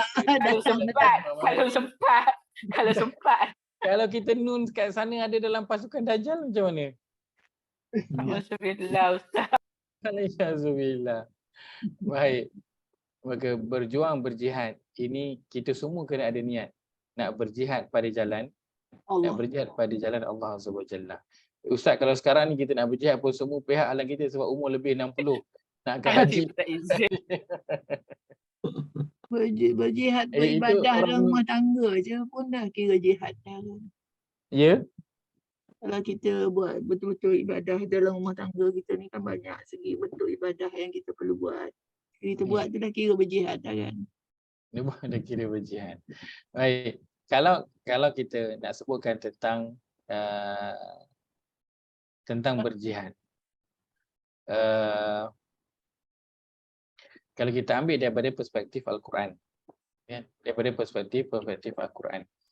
Rasulullah kata, Ustaz, ada saya dengan mati kena penyakit yang teruk, COVID dan kemalangan adalah mati syahid. Betul ke? Syahid kecil. Ya. Itu termasuk dalam bahagian mati syahid, tapi disebutkan sebagai mati syahid yang kecil. Kan mati syahid yang fisabilillah ni. yang Fisabilillah. Ni yang macam dakwah, kalau kita pergi dakwah ni memang dakwah kalau mati dalam berdakwah. Kalau mati dalam berdakwah dikira syahid ke Ustaz? Mati dalam berdakwah dekat Islam. syahid. Okay, baik. Baik. Kita nak melihat berkaitan dengan sebab kita semua kena ada niat untuk nak berjihad, nak mati pada jalan Allah. Nak mati pada jalan Allah. Itu semua kita kena ada niat yang begitu. Kenapa? Antaranya ialah kerana kita ni banyak sangat dosa. Kan? Seperti Haji Nuriyah sebutkan, itulah titik mudah untuk nak masuk ke dalam syurga. Maka setiap dari kita kena ada niat untuk nak mati pada jalan Allah. Kerana betapalah kita ni kalau ditimbang satu-satulah apa yang kita dah buat sepanjang kehidupan kita ini, saya rasa tak ada di antara kita yang yakin yang kita akan lepas untuk terus masuk ke dalam syurga. Melainkan kalau dia yakin, so okeylah. Kan? Tapi saya kira kita tak yakin yang kita akan terus dapat masuk ke dalam syurga tanpa perlu lalu kepada seksaan api neraka. Maka sebabkan perkara itulah antara perkara utama kenapa kita kena betul-betul berniat dan berusaha untuk apa? Untuk mati pada jalan Allah SWT. Akan tapi kalau kita nak sebutkan tentang berjihad, berperang, kalau sekarang ini kita belum lagi ditakdirkan oleh Allah untuk menghadapi situasi itu. Kalau siapa yang berkemampuan untuk nak pergi ke tempat yang boleh nak berperang, maka pergilah. Akan tetapi nak ke sana ini bukan juga satu perkara yang senang, betul tak? Kan? Bukan senang nak pergi ke Palestin ke, nak pergi ke Syria ke, bukan perkara yang senang kan. Kita rasa macam ambil flight pergi je lah kan, tetapi kan saya bercakap kerana sedikit pengalaman yang ada dengan berkaitan dengan perkara ini, ia bukan perkara yang senang kan. Kita rasa macam apa tu kat Malaysia kan, betapa kita tak tahu cerita, alih-alih je polis kita tangkap orang Melayu yang bekerja dengan macam apa? Mossad. Mungkin bekerja dengan Mossad. Kita percaya tak? Kita pun tak terfikir ada perkara itu kan. Tetapi begitulah. Kalau nak pergi berjihad, berperang, itu bukan perkara yang mudah. Maka kalau kita lihat pun berperang nafsu pun jihad kan Ustaz. Kita akan lihat. Maka kalau kita lihat tentang berjihad, bila kata tentang terbunuh pada jalan Allah dan konteksnya adalah tentang berjihad. Maka bila kita lihat dalam perspektif Al-Quran tentang berjihad, maka ayat berkaitan dengan jihad, dia bukan turun di fasa Madinah sahaja. Dia telah mula turun pada fasa Mekah.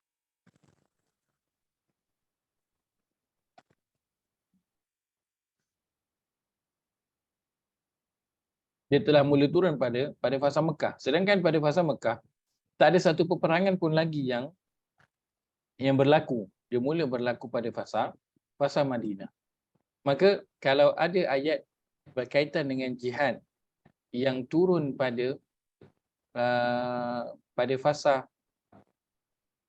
Mekah, tetapi ketika itu tidak ada lagi jihad, maka sudah tentu ada perkara lain yang dimaksudkan dengan perkara tersebut. Baik. Antara saya kongsikan kesimpulannya dalam baki masa yang kita ada ini.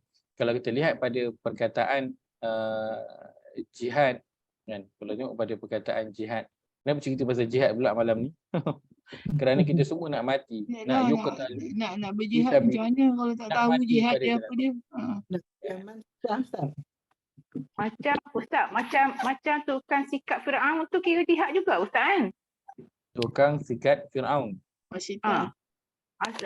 Asia apa? Masyita. Masyita kan. Asia. Bukan Asia isteri Firaun. Nah, tukang sikat lah nama. Tukang sikat. Macam tu bukan, macam tu fisabilillah juga Ustaz. Apa yang dia buat? Terjun juga dalam air tu. Mempertahankan Islam tentu. Pertahankan akidahnya. Mempertahankan akidahnya. Jangan mempertahankan akidah, itu termasuk dalam bahagian jihad. Dalam bahagian jihad. Kan? Sebab itu kita nak melihat untuk kita apa yang boleh kita buat. Kan? Tak boleh nak pergi berperang, apa kita boleh buat? Kadang orang rasa perkara yang macam simple je. Dia nak bekerja tetapi tempat kerja itu suruh dia tak boleh untuk nak tutup aurat. Dia nak mempertahankan auratnya. Tempat kerja dia tak boleh solat. Dia nak mempertahankan kewajipan solat dia itu. Lalu dia apa? Dia pun berhenti kerja. Maka dia berhenti kerja menghadapi kesusahan, itu adalah jihad yang dilakukan untuk diri. Fisabilillah. Dilakukan pada fisabilillah. Baik, perkataan jihad, jim, ha dan juga dal. Inilah ru'ud yang ada pada perkataan jihad. Yang bermaksud apa? Yang bermaksud satu perbuatan yang dilakukan secara bersungguh-sungguh. Maksud jim, ha, dal bukan dalam kamus, maksudnya apa? Menghadapi kesusahan ataupun mengerah tenaga. Itu masukkan dengan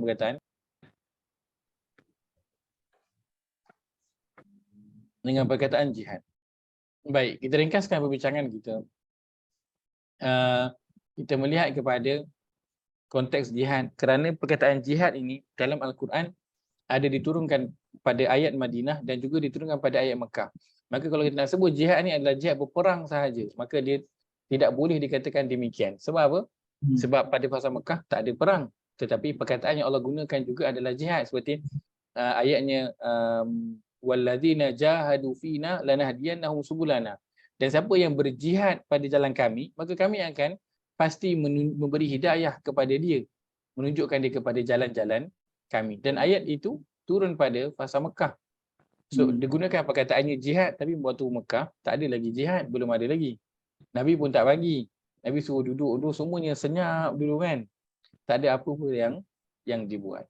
Ustaz, maka ya saya dalam phone saya yang ayat yang Ustaz baca tu surah Al-Ankabut ayat 69.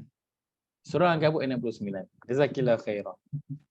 Surah Al-Ankabut surah yang ke-29 ayat yang ke-69, ayat yang terakhir dalam surah. Saya ada app ni Baik, jazakillah khairan.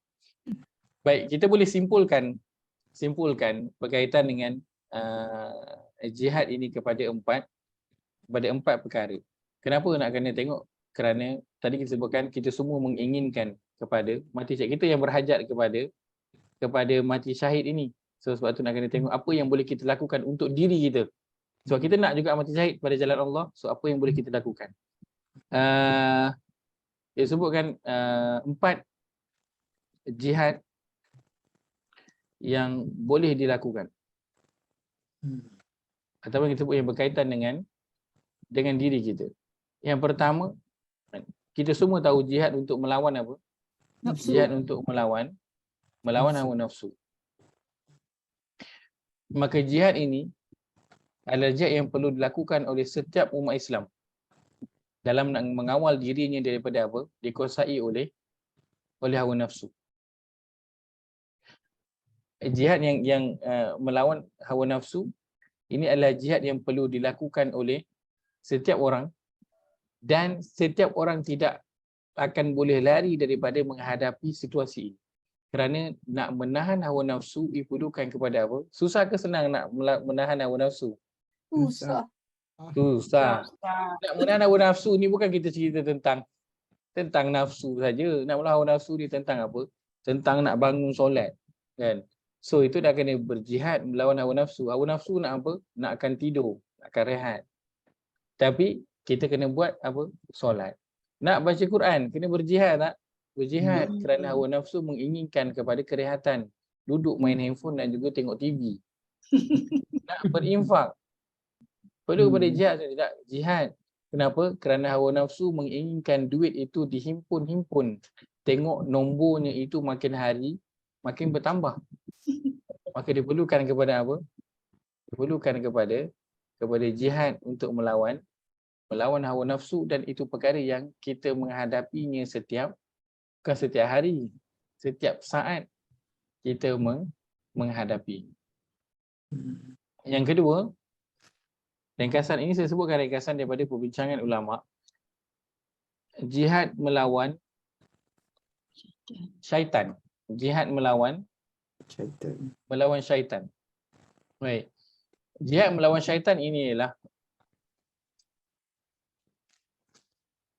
kita boleh sebutkan kepada dua perkara. Iaitulah yang pertama, kita berjihad melawan syaitan dengan membuang segala apa? Segala keraguan yang ada dalam diri. Maksudnya apa? Perkara-perkara yang mengganggu keimanan kita, kebergantungan kita kepada Allah Azza wa Jalla. Kerana syaitan dia selalu mengganggu apa? Dalam proses kita nak betul-betul percaya kepada Allah. Allah kata, siapa yang berinfak maka hartanya tidak berkurang. Maka syaitan akan buat apa? Syaitan akan kata, kan, apa surah Al-Baqarah tu cakap?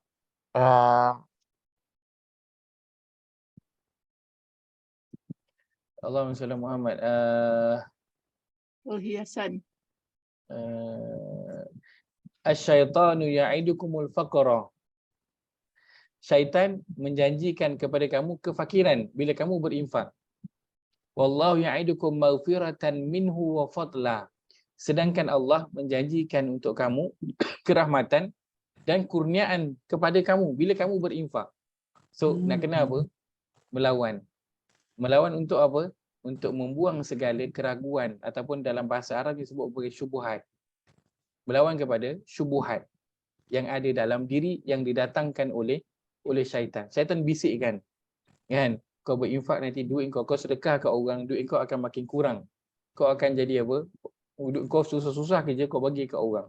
Akan tapi Allah kata apa? Tak akan berkurang harta yang disedekahkan.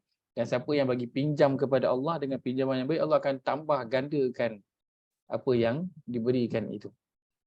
Syaitan menyuruh agar apa? Agar bermalas-malasan dalam hidup ini.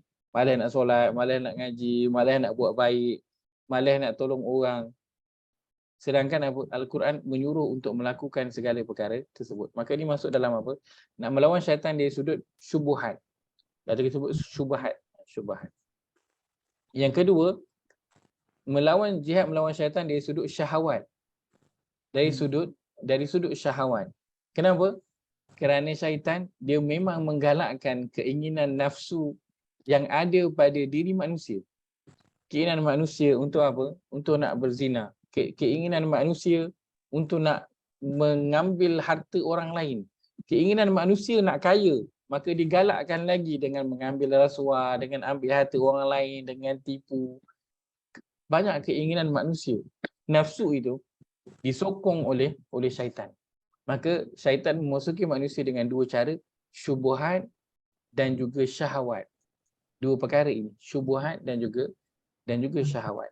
Dan inilah jihad melawan syaitan, yang syaitan masuk kepada kita dengan bentuk keraguan dan dia masuk kepada kita dengan apa? Menyokong keinginan hawa nafsu dia. Dia galakkan lagi, kan? Keinginan hawa nafsu dia. Kita dah memang malas dah nak solat awal waktu kan, nak bangun solat pergi surau, dengar azan nak pergi solat kat surau. Memang dah malas dah. So syaitan sokong lagi. Tak apalah, hari ni je, semalam kan kau dah pergi. Tak pun kan kejap lagi ni kau pergilah pula kan. Solat zuhur tak lagi, solat asar nanti pergilah. Kan? Ataupun kau solat kat rumah pun boleh je. Solat juga, kan tak solat. Kau Jumaat lah dekat kat. So syaitan masuk dengan menyokong.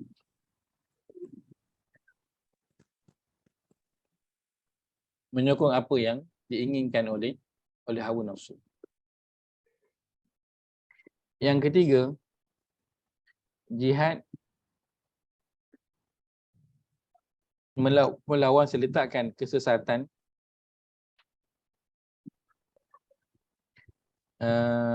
dan penyelewengan, kita sebut dari sudut intelektual. Bunyinya sedap sikit lah. Jihad melawan kesesatan dan penyelewengan intelektual. Apa maksud penyelewengan intelektual? Penyelewengan ilmu.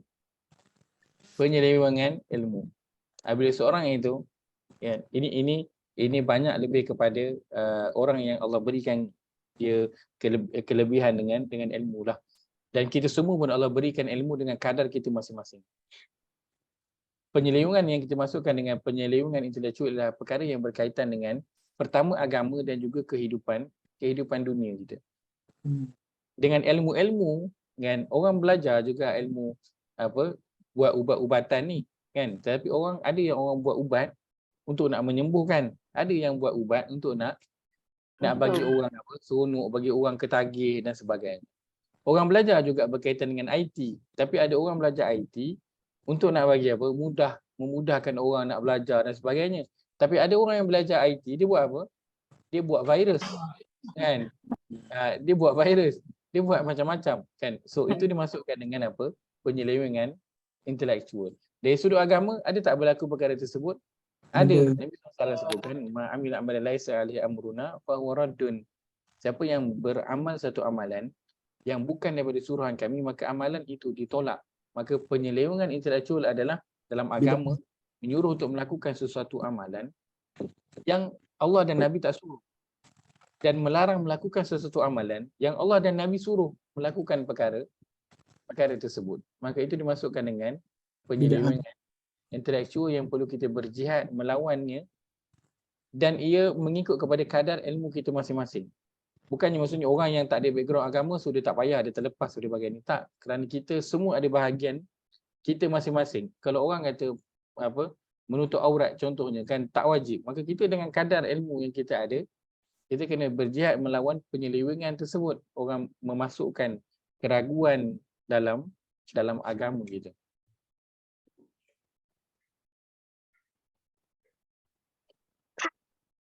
Yang keempat, para ulama menyebutkan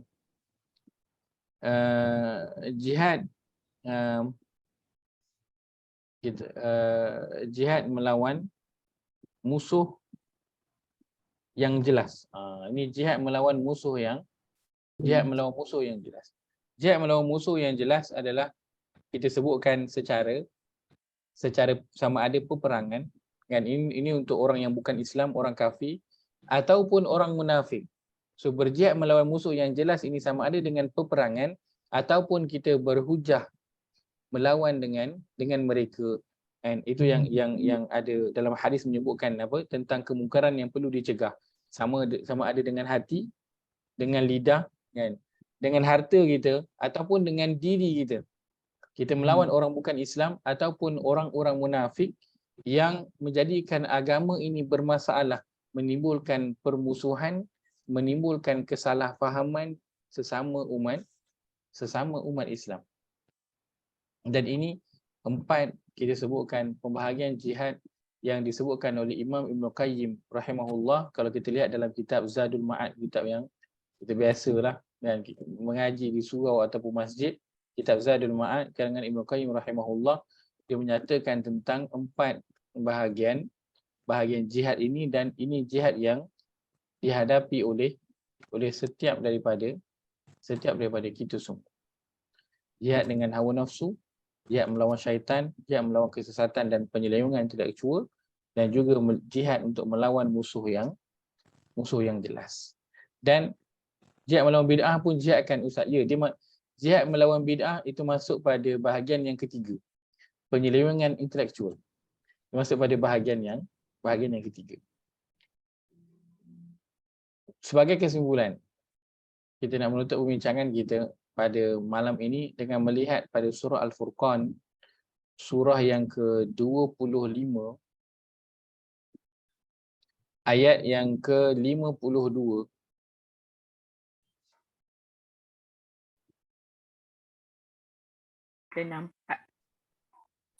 Muka surat 364. Muka surat 364, surah Al-Furqan, surah ke-25, ayat ke-52.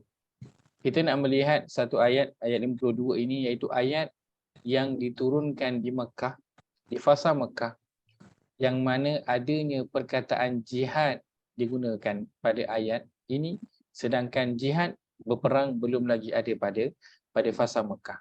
Dan ayat 52 inilah jihad yang kita nak lakukan bersama-sama di sepanjang kehidupan kita. Allah berfirman, A'udzubillahi minasyaitonir rajim.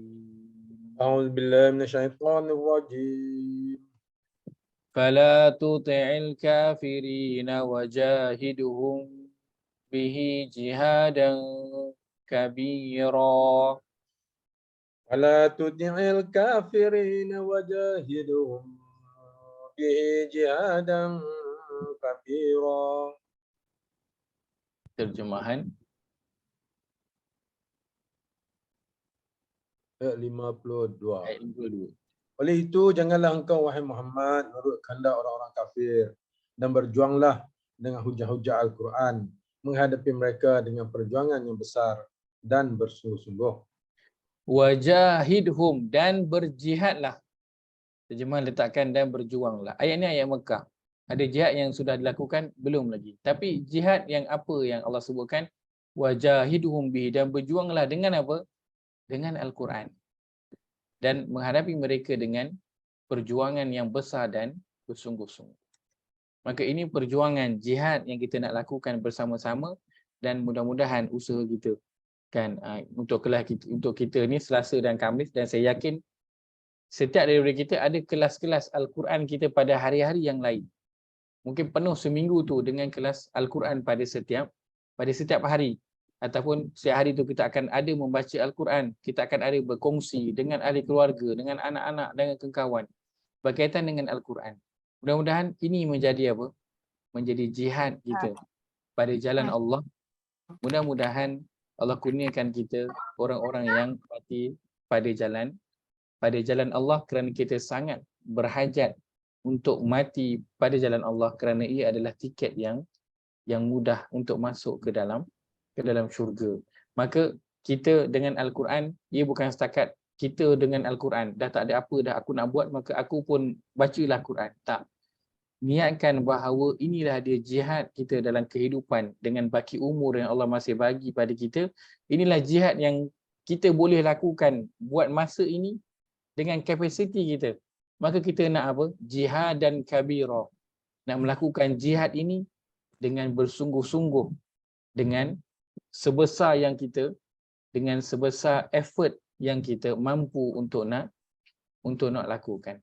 Mudah-mudahan Allah masukkan kita dalam golongan yang Allah sebutkan pada ayat yang ke-154 ini, yang mana mereka ini tidaklah orang yang mati, mereka adalah orang yang hidup di sisi Allah Azza wa Jalla, kerana mereka matinya itu bukannya mati seperti orang lain, mereka adalah orang yang mati kerana terbunuh dalam perjuangan membela agama Allah Azza wa Jalla. Ayat 154 memberikan kita larangan agar apa? Berhati-hati dengan perkataan dan lebih berhati-hati apabila nak berkata tentang perkara yang gaib, kerana itu adalah bahagian Allah Azza wa Jalla, dan kita nak menyimpan dalam diri kita keinginan untuk mati syahid pada jalan Allah, dan kita berjihad dengan cara kita, dan jihad yang kita semua nak lakukan bersama-sama adalah berjihad dengan Al-Quran yang Allah berikan kepada kita ini, insya-Allah. Wallahu taala alam. Tu saja sebab kongsi pada malam ini, moga ada manfaat yang dapat diambil. Aku qauli hadza wa astaghfirullahal azim li wa lakum. Allahumma ij'al hadza jama'ana jama'an marhuma wa tafarruqana min ba'di tafarruqan ma'suma. Allahumma inna na'udzubika min ilmin la yanfa', min qalbin la yakhsha', min nafsin la tashba', min da'watin لا يستجاب لها. ربنا اغفر لنا ولإخواننا الذين سبقونا بالإيمان ولا تجعل في قلوبنا غلا للذين آمنوا ربنا إنك رؤوف رحيم. ربنا آتنا في الدنيا حسنة وفي الآخرة حسنة وقنا عذاب النار. وصلى اللهم على نبينا محمد وعلى آله وصحبه أجمعين والحمد لله رب العالمين. Kita tutup dengan tasbih kafarah. Subhanakallah wa bihamdika. Asyhadu an la ilaha illa anta astaghfiruka wa atubu ilaik. Jazakumullah khairan kepada semua meluangkan masa pada malam ini. Tak, Ustaz, sebelum Ustaz ni saya nak tanya satu lah. Silakan. Adalah yang Ustaz yang bercakap lah kan. Ada janji Nabi Muhammad kalau kita baca doa tu sebelum takbiratul ihram, dijanjikan akan mati dalam keadaan syahid. Nama doa dia tu Allahumma atini afdala ma tu'ti bihi ibadakas solihin. Baik. Macam mana tu kedudukan dia tu? Oh, okay. Amalan tu. Amalan tu. Kalau amalan dia dengan ganjaran, amalan yang ada ganjaran sudah tentu kena datang daripada Nabi SAW lah. So caranya mudah, kita semak lah. Pertamanya Ustaz yang berkongsi itu, dia baiknya dibawakan rujukan itu diambil daripada mana. Yang kedua, sebagai tanggungjawab kita adalah Cari.